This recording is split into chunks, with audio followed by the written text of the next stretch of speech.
नमस्कार साथियों, आप सभी का स्वागत है हमारे समाजशास्त्र चैनल पर। मित्रों, इस लेक्चर में हम लोग बात करेंगे कि कैसे पीजीटी एग्ज़ाम के लिए हम बेहतर से बेहतर रणनीति बनाकर तैयारी कर सकें पीजीटी एग्ज़ाम के लिए। और उसके बाद यूपी का हायर एजुकेशन का भी फॉर्म आ चुका है, जो 25 से जिसके फॉर्म भरे जाएंगे हायर एजुकेशन का।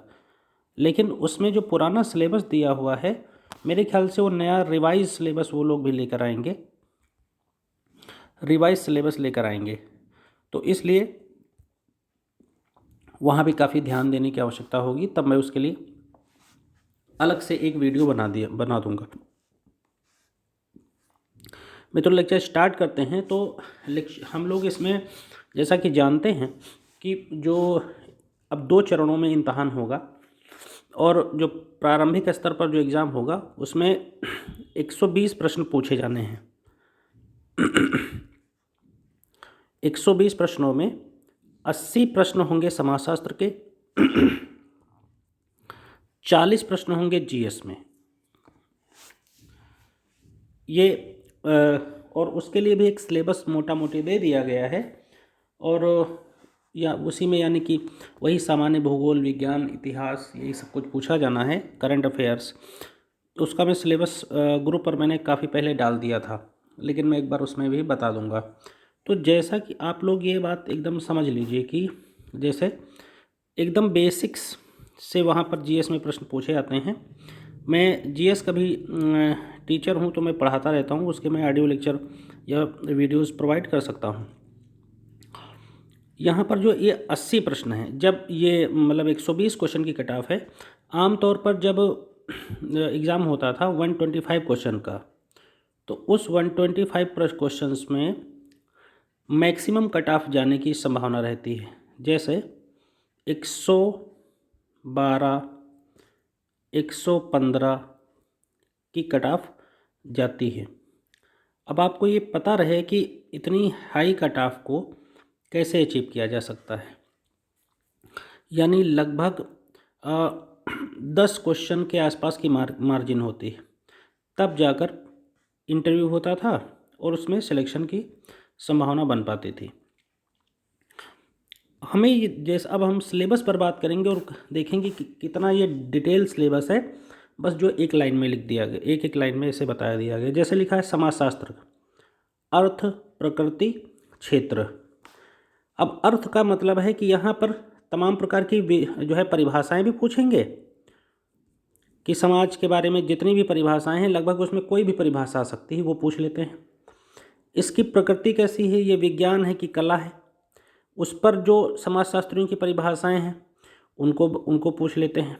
इसका क्षेत्र कैसा है, क्षेत्र के बारे में, यानी कि ये कितने भूगोल से कैसे भिन्न है, इतिहास से कैसे भिन्न है, इकोनॉमिक्स से कैसे भिन्न है, ऐसे। और इसके स्वरूप के बारे में भी पूछते हैं कि स्वरूपात्मक संप्रदाय में कौन कौन चिंतक आते हैं, उनकी क्या अप्रोच है। वैसे ही समन्वयात्मक संप्रदाय के बारे में, स्वरूपात्मक के बारे में और समन्वयात्मक के बारे में भी प्रश्न पूछे जाते हैं। दूसरा टॉपिक है बेसिकली जिसे समाज कहे जा रहे हैं। तो समाज की अवधारणा और विशेषताएं। अब इसका ये नहीं मतलब होगा कि आपने समाज क्या है, समाज सामाजिक संबंधों का जाल पढ़ लिया, इसकी कुछ विशेषताएं पढ़ ली, बस हो गया। इस पर जितने भी थिंकर हैं, लगभग 50 प्रकार के थिंकर्स ने की अपनी राय है कि वो समाज को अपने हिसाब से अंडरस्टैंडिंग रखते हैं, और उनकी अंडरस्टैंडिंग एक मौलिक अंडरस्टैंडिंग है, मौलिक समझ है, तो उसको समझना पड़ेगा। और फिर उन्होंने जो विशेषताएं बताई होंगी उनको देखना पड़ेगा। मेरे आप लेक्चर पीछे देखिए, आपको वो चीज़ें मिलेंगी। और मैं आपको बता दूं कि जो ये 80 प्रश्न हैं, इनमें सही करने वालों की जो संख्या होगी वो 70 से 73% तक की होती है। लोग सोशियोलॉजी या ऑप्शनल सब्जेक्ट में इतनी अच्छी धारदार तैयारी करके रखते हैं। तो आप लोग अपने बारे में खुद समझदार हैं।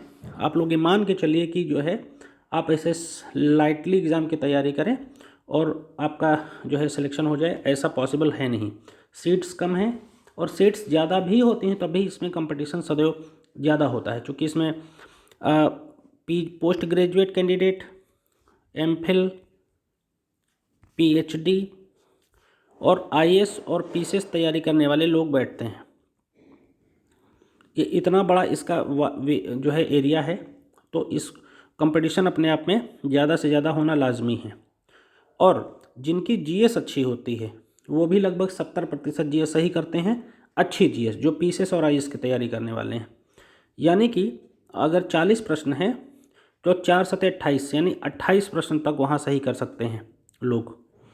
तो आप ये मान के चलिए कि 70 प्रश्न अगर यहाँ मान लें और जो है क्या कहते हैं कि 28 प्रश्न वहाँ मान लेते हैं, तो 98-100 क्वेश्चन के आसपास की कट ऑफ मान के चलिए कि जाएगी 125 में।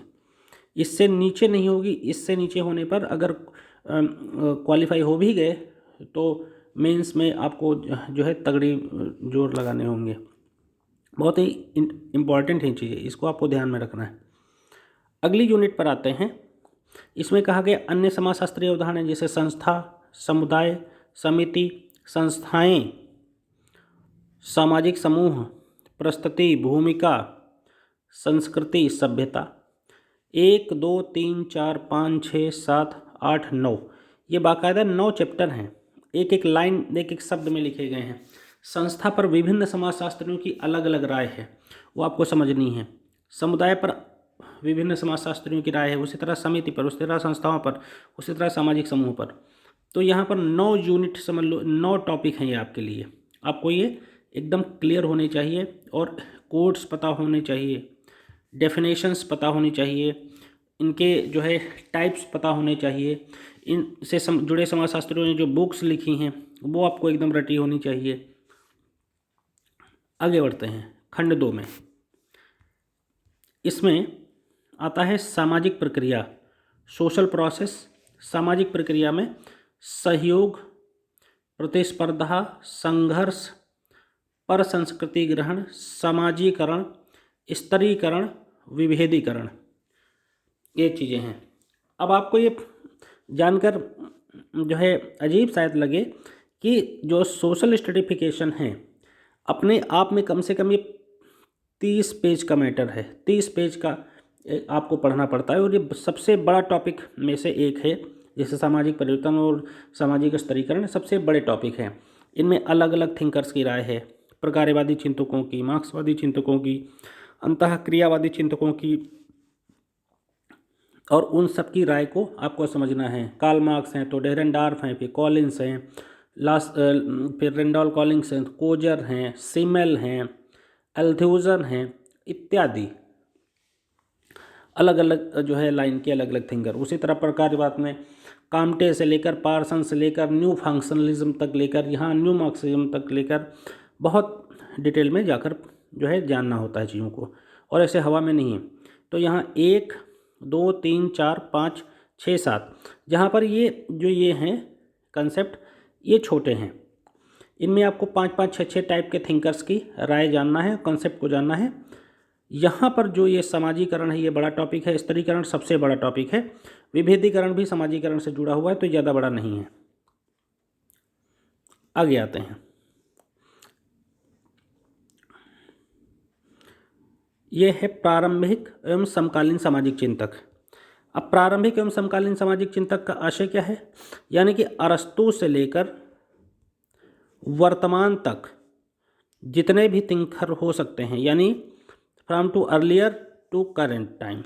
अब यहाँ पर अरस्तू, प्लेटो से लेकर आज तक जो न्यू मार्क्सिज्म है, न्यू फंक्शनलिज्म है, न्यू इंटेक्सलिज्म से जो रिलेटेड थिंकर हैं, उस सारे थिंकर्स के बारे में आपकी राय स्पष्ट होनी चाहिए। इन्होंने साफ शब्दों में ये बात लिखी है, जब आपको एग्ज़ाम में आप बैठेंगे तब आपको ठीक ठाक तरीके से जो है पता चलेगा कि हाँ क्या क्वेश्चन होते हैं। यहाँ तो इन्होंने अपने आप को जो है ठीक से क्लियर नहीं किया है और 3-4 थिंकर्स का नाम दे दिया है बस। ऑगस्ट काम्टे का दे दिया है, कार्ल मार्क्स का दे दिया है, स्पेंसर का दे दिया, दुर्खीम का दे दिया और मैक्स वेबर का दे दिया है। इतने नहीं होंगे, ये 5 हैं, आपको पढ़ने हैं 500 थिंकर के बारे में कम से कम स्पष्ट राय रखने की आवश्यकता है, जिनमें कम से कम 50 थिंकर के बारे में बहुत अच्छी राय, फिर अलग अलग थिंकर्स के बारे में किसकी कुछ बुक्स और कुछ कोट्स नोट्स वगैरह डेफिनेशंस वगैरह वो पता होनी चाहिए, पोस्ट कुछ भी सकते हैं। फिर भारतीय विचारक में देखो बड़ी मज़ेदारी है, सिर्फ 3 थिंकर्स के नाम दे दिए हैं। अब जब आप एग्ज़ाम होगा तो आप पाएंगे कि 3 नहीं 30 थिंकर्स हैं, एक ए सरन से लेकर जीएस घुरिये तक कोई भी होगा और उसके बारे में प्रश्न पूछा जाएगा।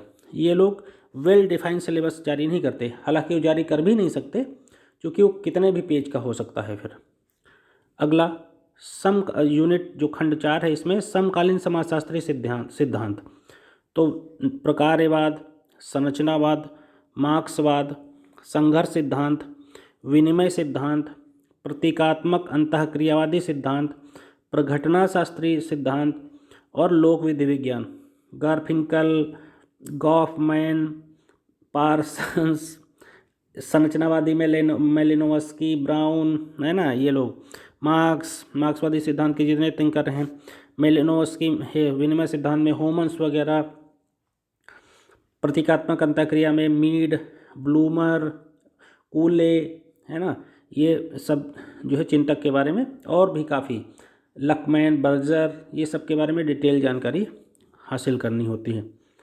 यूनिट 5 में कहा जा रहा है सामाजिक परिवर्तन में सामाजिक नियंत्रण का सिद्धांत। ये ठीक उसी तरीके से एक बहुत बड़ा टॉपिक है जैसे एक बड़ा टॉपिक है सामाजिक स्तरीकरण का। अपने आप में ये बहुत बड़ा सिलेबस समेटे हुए रहता है। अब इसमें यहाँ इन्होंने लिख क्या दिया, अवधारणा। अब अलग 50 प्रकार के समाजशास्त्रियों ने अलग अलग अवधारणा बता रखी है। Sorokin, Pareto, weber, marks, so many. कारक क्या हैं, सिद्धांत उनके क्या हैं। सामाजिक नियंत्रण में उसी तरीके से साधन, यहाँ तो साधन अभिकरण दे दिया है। ऐसे तो होता तो गिडिंग्स को पढ़ लो, कहानी खत्म हो जाए, लेकिन ऐसा नहीं है। फिर अगला सामाजिक परिवर्तन की प्रक्रिया में, जिसमें औद्योगिकरण, नगरीकरण, आधुनिकीकरण, पश्चिमीकरण, भूमंडलीकरण, ये सब कुछ आ जाता है। सामाजिक परिवर्तन, सामाजिक नियंत्रण में संचार साधनों की भूमिका, ये है। यूनिट 6 में आते हैं तो इसमें भारतीय समाज एवं संस्कृति, भारतीय समाज एवं संस्कृति टॉपिक है, ये अहम टॉपिक है। फिर इसमें जाति, वर्ग, अब जाति के जितने भी सिद्धांत हैं, व्यावसायिक सिद्धांत, प्रजाति सिद्धांत, धार्मिक सिद्धांत, हजारों सिद्धांत हैं, उनको रटना है। विवाह, परिवार अपने आप में समझ लो एक ग्रंथ हैं, काफ़ी डिटेल में इनकी जानकारी रखनी है, तब जाकर प्रश्न यहाँ से सॉल्व हो पाएंगे।